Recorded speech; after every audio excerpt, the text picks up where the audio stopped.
0 for 2. This is a video I want to watch. I actually talked about this on one of my videos a while back. Um, yeah, Sharon Davies, Olympian, I guess, talking about kind of men and women's sports and the difference in like biological morphology, which is kind of interesting. I assume she knows what she's talking about, given that she's Olympian. I mean, I guess she's studied pretty well on this. So let's do this. As a program, really So I think the first part she was talking about her own kind of background and whatnot. And right here, I think she's talking about some of her competitions and some of the issues that she's having with, like, I guess some of the other girls maybe involved were being given steroids. to win in sport. They totally dominated in the women's events, obviously, because what they could do was they could create a sort of a male puberty by giving these young girls these terrible drugs from about 11, and with massive side effects. Many of them have been really poorly. Some have even. This was maybe Russians that were doing this. Yeah. Cheaters, as always. Died. This was allowed to go on for a very long time. The girl that beat. I feel like especially like with kids, don't, if it's best, do not fiddle with the way their bodies are developing. There's a huge potential for stuff to go wrong, it feels like. Me was from East Germany. I've met her since, and she's got liver problems and kidney problems and fertility problems and all Germans are cheaters. sorts of things. They had big court cases when the wall came down in '89. I don't know if I should talk about that. I think there might be some German in our family background. We were all very aware of it at the time. You knew it was happening? Oh, yes. I mean, because they would turn up, at a major... I have a theory that, like, most of the people in Europe, given how long the Roman Empire ruled, that most of the people in Europe probably have some sort of Italian blood in them somewhere. Like, just saying, historically, invading armies don't have a high regard for female virtue. So, anyways. Major competition. We'd never seen them before. They would look and sound like men. They had deep voices and, shadows on their chin. That is like a weird thing where you can... It's unsettling. Like, you'll see, like, women who look hyper-masculinized. It is strange. Bless them, and bad skin and male physique. And they swam like males. They would do male equivalent times. Then they'd disappear again. And we'd see another one at the next major competition. And they would have hardly any success in the men's races and this massive success in the women's races. So at European level, they won 92% of the women's medals throughout that whole period of time and practically none in the men's. And the IOC went, well, they're not doing anything. You've got to go. And it was really, really frustrating. I mean, really frustrating. And I suppose that's why I speak out now. It's the biggest reason I speak out now, because I had friends that came fourth behind 3 East Germans, and their whole lives would have been different if they'd been Olympic champions. You use that term really frustrating, but it's more than that, isn't it, Sharon? Surely, you've dedicated your life to this, your childhood, you every day, 8 hours a day, and all of a sudden somebody cheats. Yeah. It's more than frustrating, isn't it?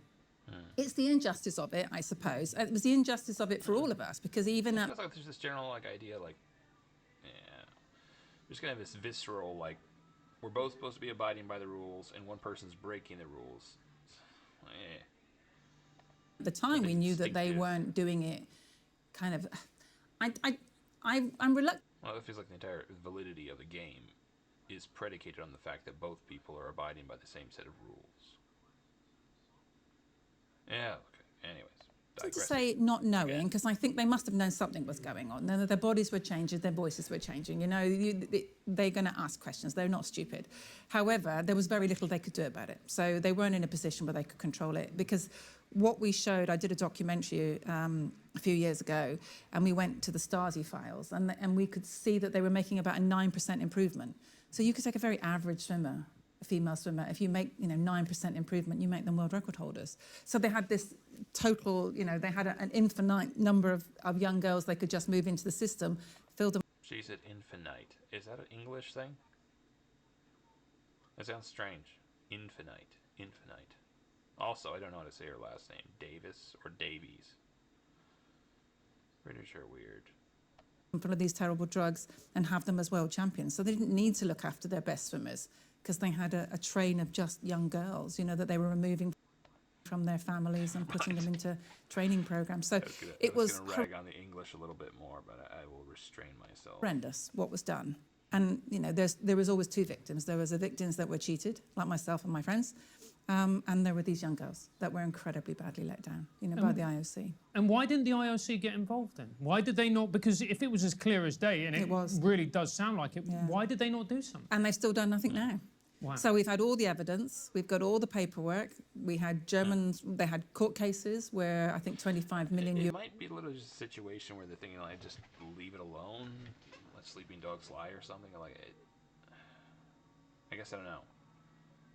It could feel like in scenarios like this, where like something happened a really long time ago, to retroactively go back and figure out what should have been done or who should. Yeah, I don't know. Maybe I'm just making excuses for them, but. Euros were given out in compensation. We've had, you know, admissions of guilt. I've got admissions of guilt from the young woman that beat me on tape. The IOC will still do nothing. And you just kind of, I find it beggars belief when they're supposed to be promoting fair sport, you know. Sharon, talk to us about your friends, and obviously you don't have to go into, you know, personal details if you don't want to, but I think one of the things that often gets missed in this whole conversation is what sort of impact in a competitive environment where it's not a percentage thing. It's not like, well, you know, this person got promoted unfairly and they get 3% more money. It isn't exactly a horseshoes and hand grenades type of thing. Like, either you win or you don't win, or you get a bronze medal or you get nothing in theory. So there's another distinction that people make when they're talking about transgender type stuff, where they'll say, like, oh, it's just a tiny percentage of people who are doing this. Why do you care? Well, the thing is, like, on an elite level, that's already like a tiny percent of the people in that type of athleticism. Athleticism is supposed to be a competition of the best against the best. So the people in the top tier of athletic competition, they're already like a tiny minority of the people. So if there's 1, 2, 3, 4, 5 transgender athletes competing in that category, that's still really significant with regards to that group of people. Now, you could say with regards to like all competitions and all sporting events, maybe that's true. But again, we're talking, like in this case at least, we're talking about Olympians, which is already a major, like a very, very small subset of people. And you don't. It's like you either won or you didn't. Yeah. And the gap between those two is, as you say, life-changing. Yeah, it's absolutely the commercial gap between being an Olympic champion and being fourth and no one ever remembering who you were is huge. You know, it's absolutely huge. It's totally life-changing. And so it's that ability to have that opportunity, which I was not prepared to let happen all over again. The same end result in the fact that male puberty is enabling someone to have an advantage. You know, one was artificial with the East German system, one is a natural process now. And I just... Well, that's interesting, though. Like, I should look into steroids more, because I'm not entirely, like, sure what it is, if it is literally just that, like giving women the same type of hormonal cocktail that goes into making men what they are. But, like, obviously they have steroids for men, so I'm not entirely sure. It can't be just hormones and stuff. I guess there's growth hormones involved as well. just thought, I can't let this happen again. I can't sit by and watch a whole another generation. I think there's growth hormones involved, but there's a whole, yeah. Don't break your body. It doesn't accept apologies. Generation of young girls miss out. And it's worse, really, because in lots of ways with the transgender argument is you've got all of the pathways. You've got all of the masters events. You've got it across every sport, across every country. Whereas in my day, it was just at elite level, and it was just predominantly in, say, swimming, rowing, and track and field. You know, it wasn't going to affect the British national championships or the American, European, you know, college trials or any of those things. Whereas now it's affecting all young women across the whole world. They're not getting their opportunities to their success. And it might be an Olympic medal, which is huge, or it might just be the fact that you make it to the NC2As and you get to put this on your, you know, on your CV for the rest of your life, which opens a door for you when you're going for a job application. I don't know what any of these competitions are. I don't really follow sports that much, for the record. Yeah. They're losing those opportunities, and that's I can still commiserate with the idea, like. Anyways. not fair. And of course, in America, just to flesh that point out a little bit, because of the way the whole sporting and college system are linked, you could get to college that you might not be able to afford, and get a really scholarships or something like that. That would actually, yeah, that would suck. good Absolutely. education Yeah. based on your athletic performance, and yet here you are competing with people who are male-bodied, to put it very diplomatically. Which is the truth. The truth is that they are male-bodied, and that will never change. Their biological sex will always be male, no matter how much testosterone they reduce, no matter how much plastic surgery they might choose to have. You can't, yeah, you can't turn back time and fix something like that. Like it's,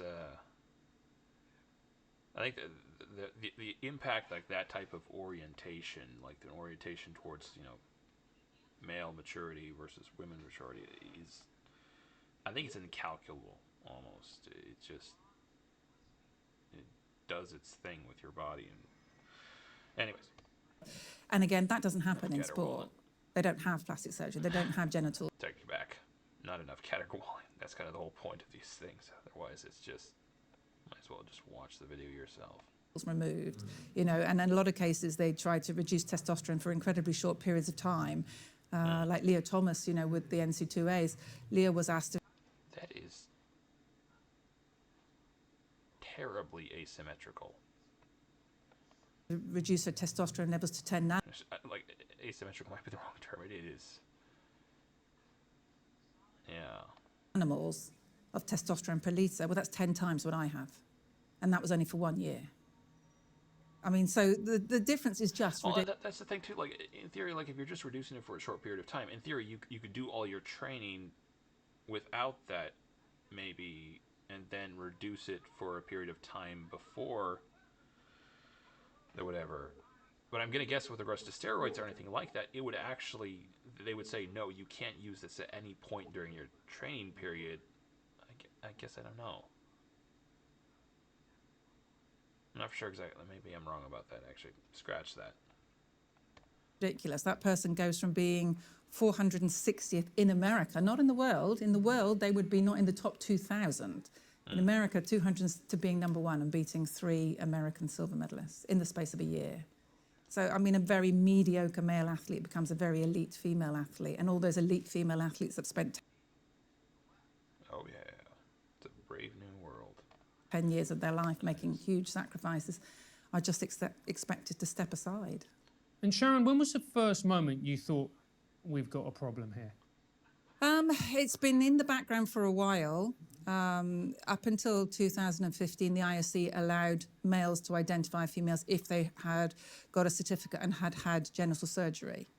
In 2015, it changed. And it's got progressively worse. I mean, and to the point now where the IOC don't even suggest that anyone reduces testosterone. They just say you're not supposed to suggest that anyone that's biologically male has an advantage. Well, that is the most... That is the most, like, eyes wide shut, head in the sand I've ever heard. ludicrous thing to say, because we have men and women... I feel like this type of stuff has probably improved recently. There was a point in time where I think that there was a lot of kind of peer pressure to, not even that maybe a lot of people believed it, but that a lot of people felt like they shouldn't say anything about it for the sake of, I'm not a bigot type of, you know, making it seem like that, or virtue signaling, I guess. But I think that part's getting better now. I don't know if they've actually changed any of the policies on this, though.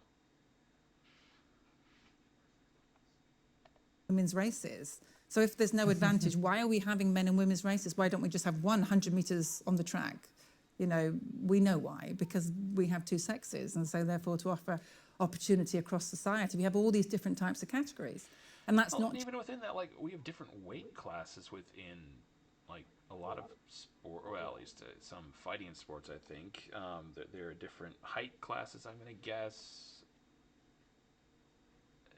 I think there's certainly, even within, like, genetic diversity within one's own sex, there are accommodations made for that within sports to assure that people can compete on equal footing to some extent. All else being equal, that these guys can go up against each other, and the person who works the hardest and trains the hardest and is the smartest and most competent in their field wins. That's the idea. Not that because of some genetic fluke or because of you taking steroids or in this case being a different sex, that's why you win. So I've thought of this actually as like, okay, you're a trans woman and you're brought up to the stand like, how did you win against these people? What was your strategy? Like, what do you say at that point? Oh yeah, I just worked really harder than all the rest of them. Come on. Just male, female, that's age categories, that's para classifications, that's weight categories in boxing. It's all sorts of different categories to offer fair opportunity across society. And in 2015, did the IOC actually give an explanation? Because we all know the IOC is, how can I put it, a little bit murky, let's say, because we don't want to be sued by them. They're a little bit murky with their practices. Allegedly. Allegedly. Yeah, we go down that route. No, not really. I mean, I think their problem is they're just... I was just looking at the one dude's shoes. It says PS. they're just worried about being sued. They're more interested in the politics and the funding. I mean, I don't understand how an organisation's sole job is to offer, fair sport, just decided that women's sport didn't deserve to be fair anymore. Do you sometimes pinch yourself? Yeah, all the time. And you Every just day I go- wake up and go, how are we here? How has this happened? I think we're just stuck here. Why has this happened? Who's allowed this to happen? Right. It just does not make sense. And how is everybody so scared when not a single piece of science backs up the inclusion of anyone that's gone through male puberty into women's sport as being fair? We've got 18 studies in the world. The last came out of Brazil in September of last year, one of the biggest. And that showed even after 14 years of reducing testosterone, we still had no parity between people that were male and female. There was still hardly any loss of advantage. So, there's not a single piece of study that's... It is crazy how long that lasts. And especially in an athletics world, this is all, generally, I think, athletic people, most of them tend to be maybe in their... Except maybe in golf or stuff like that. I'm assuming most of them are probably under 30. That's their prime years in that period of time. I think Brett Favre, a couple of years back, he was 32 or something when he maybe was people were saying he was really, really old. So there's it feels like with 15 years, it would be very, very hard to accommodate for that within the spectrum of your prime years of athleticism. that supports that inclusion, and yet here we are. It's funny you say that because we just had comedian Simon Evans on the show, who in his latest show, he talked about having problems with his testosterone levels, and he had to get testosterone replacement. And when he was at his bottom, he qualified to compete in women's competitions. And you're just going, this doesn't make any sense. No, it makes no sense. And it's also a bit like boiling an egg. So once someone who's male's gone through puberty, you can't unboil that egg. Right. So reducing testosterone doesn't make any difference. It might mean you don't get any bigger or any faster, but then it's all relative to how much training you do anyway. So or how much injury you've got, or all sorts of different variables, that are involved in someone's physical performance and whether they're, It said this before too. There's a difference between I worked really hard to get this. There's a difference between genetic abnormalities even within one's own sex. Obviously, certain people are really tall. They're going to be able to play basketball. I probably never would. Not that I would necessarily want to. I don't really, like I said, I guess I'm not really into sports that much. I play some, but I'm not really into super competitive stuff. But obviously within one's own gender, there are genetic abnormalities. I think the dude who won the swimming champions has some sort of genetic stuff going on. But again, there's a difference between saying, yeah, this is the way things turned out with me genetically, versus your body is literally oriented towards a different function, i.e. having children or, manly pursuits. I feel like women have... they have parts of their physicality that are very much dedicated towards things other than physical exertion. They have a different function, so to speak, to put it delicately. And especially after they have children, that kind of exacerbates the. That's You tough. know, a scale of It's 1 to wild, it's 10. weird. And yeah, just suppressing testosterone in no She actually goes into it a little bit here too, like some of the differences that I think shape or form, arise. you know, makes it fair competition. So you said, where did this come from? How did this come about? Who let it happen? Do you have any thoughts on that? I have a lot of thoughts. I mean, I try to concentrate on sport because it's what I know. I have 50 years of you know, being involved in elite sport. I know it inside out, back to front. I've spoken to a lot of scientists, a lot of extremely well-known, very successful scientists, and people that know what they're talking about. It's important to know the background of all of that. I try very hard to just stick to this area because it's, you know what it's like. Okay, It's a that's why I actually minefield out there, okay? And I want people to listen respectfully to what I'm saying. And that's the reason I did the book, because I wanted to put all of the evidence, all of the gotchas, all of the science into one place, that people that wanted to try and fight this and fight for their daughters and their sisters and, you know, for their friends to have fair sport, where they could have it a bit like an encyclopedia and they could go to and they could get all of that information. And also wanted to show the correlation between the East German era and what happened and why that happened because of artificial testosterone, and to show the similarities, you know, of what will happen again. I'm just thinking East German if era, we- like what? How long was this going on? You turn around and allow unfair sport. And I was in the lucky position, I suppose, where I could afford to take a bit of a hit, and I have seriously taken a hit, but I felt that it was really worth it. You know, I wouldn't be able to live with myself if I didn't, so. Sharon, Oh, missed it.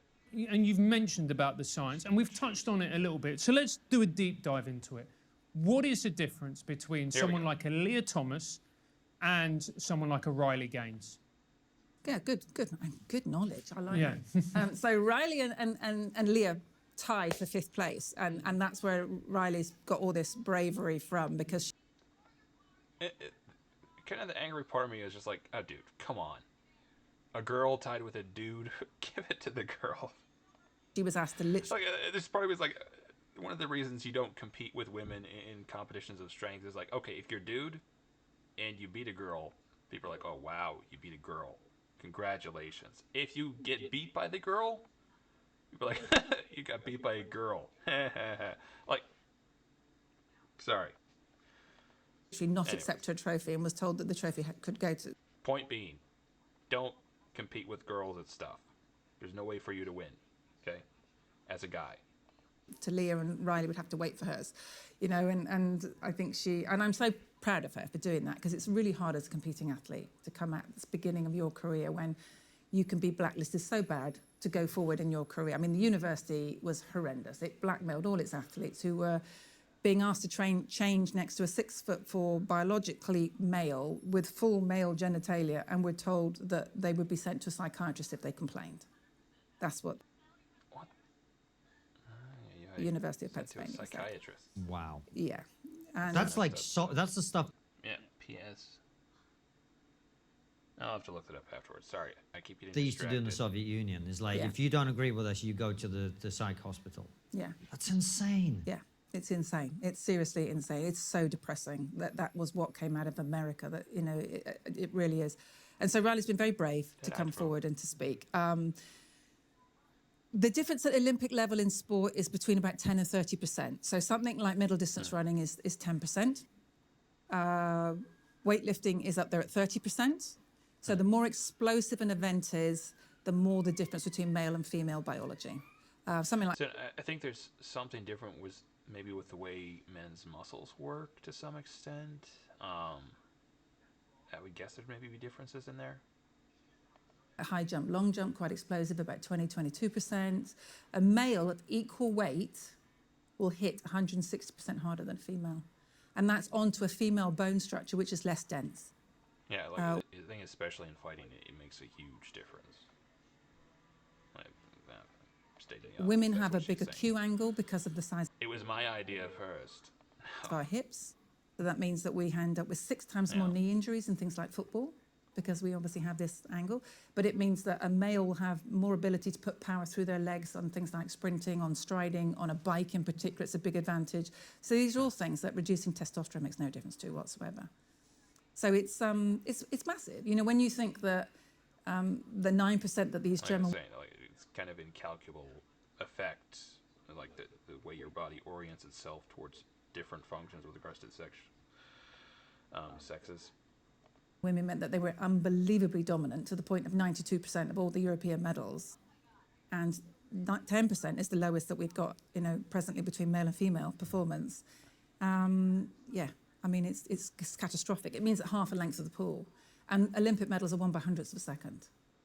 So, Anyways, I think that's. She goes on some more how biology matters in sports. Yeah, interesting video. Go check it out if you like. Olympian Sharon Davies, The Fight for Women's in Sports. This was done about a year ago. Yeah.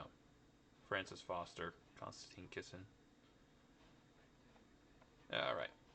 Thanks for watching. If you liked the video, please press the like button, subscribe, and leave a comment if you would like to. P.S. I should have mentioned, if you want to watch all of my videos live, I do them on Twitch. Even the ones that are going on Patreon, I record on Twitch first, so if you want to watch them live there, that's fine.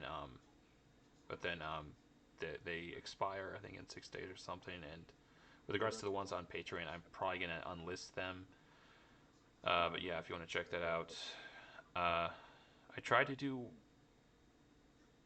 I guess, the gaming ones on Tuesday and Thursday. I'm going to be trying to do that. And then the other ones will be done on Monday, Wednesday, Friday.